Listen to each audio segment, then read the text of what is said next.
L'autre jour, j'étais à l'église et je me disais que nous étions tous réunis ici pour écouter le prêtre parler de Dieu.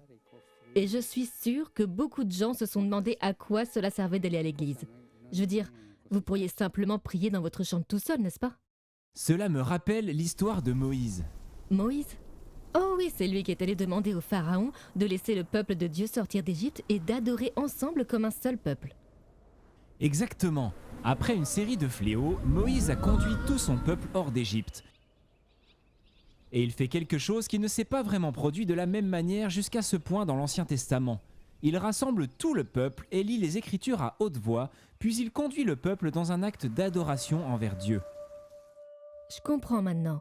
Il y avait quelque chose de très important dans le fait que le peuple de Dieu se réunisse en tant que communauté et l'adore. C'est l'une des premières fois que nous voyons cela dans l'Ancien Testament. Et aujourd'hui, nous avons un mot pour cela, liturgie. Le catéchisme dit au paragraphe 1069 « Le mot liturgie signifie originellement œuvre publique, service de la part de et en faveur du peuple. Dans la tradition chrétienne, il veut signifier que le peuple de Dieu prend part à l'œuvre de Dieu par la liturgie. Le Christ, notre Rédempteur et grand prêtre, continue dans son Église, avec elle et par elle, l'œuvre de notre rédemption. » Fin de citation. La liturgie est donc la participation du peuple de Dieu à l'œuvre de Dieu. Mais qu'est-ce que l'œuvre de Dieu? Dieu est Trinité. Le Père envoie son Fils Jésus pour nous offrir le salut par sa vie, sa mort et sa résurrection. Toute la vie de Jésus est une offrande d'adoration et de sacrifice au Père. Et le Père et le Fils envoient le Saint-Esprit à l'Église. Dans la liturgie, nous participons à l'œuvre de Jésus, en offrant l'adoration et le sacrifice au Père dans l'Esprit Saint. Nous participons ainsi à la vie de la Trinité.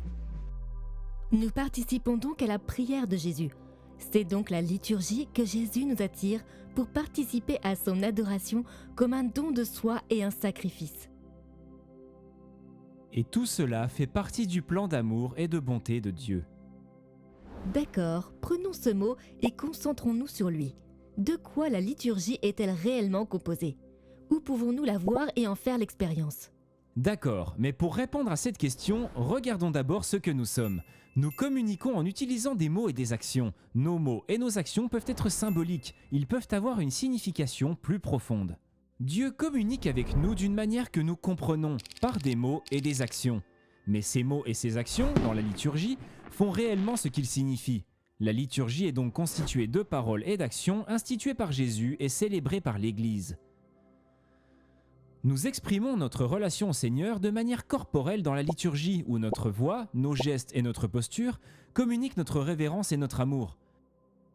Les sacrements de l'Église sont une manière très particulière de rencontrer et d'expérimenter le Christ et son œuvre salvatrice. Comme le sacrement de l'Eucharistie que nous célébrons à la messe chaque dimanche. Tout est orienté vers l'Eucharistie et en découle.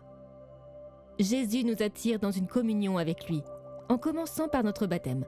Et cette communion s'exprime et s'approfondit chaque fois que nous célébrons l'Eucharistie. Nous participons à sa filiation par la puissance de l'Esprit Saint et nous sommes unis au Fils pour rendre un culte au Père. Jésus désire que nous entrions dans sa vie et dans son œuvre. La liturgie est une action de l'Église sur terre et au ciel. Et cette action, ou travail d'adoration, est dirigée par Jésus lui-même. Par la liturgie, Jésus poursuit son œuvre de rédemption à travers l'Église, et par les sacrements, nous faisons partie du corps du Christ. Dieu veut que nous participions à sa vie, et cette participation est ce qui nous sauve. La célébration de la liturgie comprend donc les sacrements et le culte public de la messe tout au long de l'année liturgique. Et c'est là le travail principal de la liturgie de l'Église, mettre ces mystères à notre disposition de manière sacramentelle tout au long de l'année. Tout cela se passe dans un temple, un lieu de culte que nous appelons Église, un lieu spécial pour la liturgie. Et lorsque nous parlons de la liturgie de l'Église avec un E majuscule, nous parlons du corps du Christ, de la famille de Dieu, de l'Église qui célèbre cette liturgie dans le monde entier. Dans ce monde, il y a une diversité dans les traditions liturgiques, mais toujours une unité dans le culte.